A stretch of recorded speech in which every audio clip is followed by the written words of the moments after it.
تفوز عندي خوش فصلة يا أخي تفوز والله এই ভিডিওটি প্রথমবার দেখে আপনার মনে হতে পারে বাংলাদেশ অনূর্ধ্ব ১৯ দল হয়তো টানা তৃতীয়বারের মতো এশিয়া কাপ শিরোপা জয় করেছে, কিন্তু বাস্তবতা একেবারেই ভিন্ন।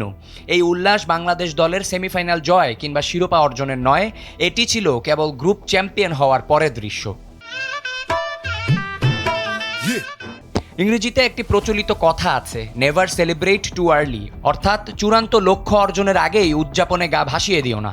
এশিয়া কাপের গ্রুপ পর্বের শেষ ম্যাচে শ্রীলঙ্কার মুখোমুখি হয়েছিল বাংলাদেশ। সেই ম্যাচে জয় পেয়ে গ্রুপের শীর্ষস্থান নিশ্চিত করেছিল জাওয়াদ আজিজুলরা, কিন্তু ম্যাচ জেতার পর যুবারা যেভাবে অতি উচ্ছ্বাসে মেতে উঠেছিল তাতে মনে হচ্ছিল যে তাদের মূল লক্ষ্য টানা তৃতীয়বার এশিয়া কাপ জয় না, বরং তারা হয়তো গ্রুপ চ্যাম্পিয়ন হয়েই সন্তুষ্ট।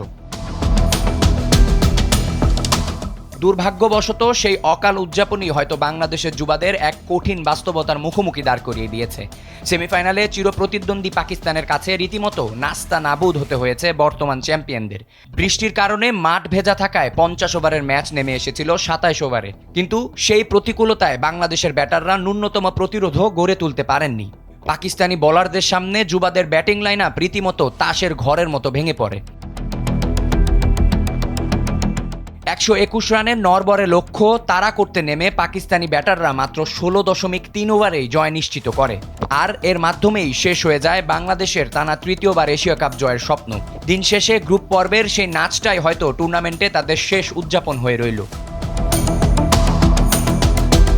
মূল কথা, বাংলাদেশের যুবারা এবারের এশিয়া কাপ থেকে যে রিয়েলিটি চেক পেল তাতে হয়তো তাদের খুব ভালোভাবেই বোঝা হয়ে গেছে যে একেবারে ট্রফি হাতে না আসা পর্যন্ত কোনোভাবেই উদযাপন করা চলবে না।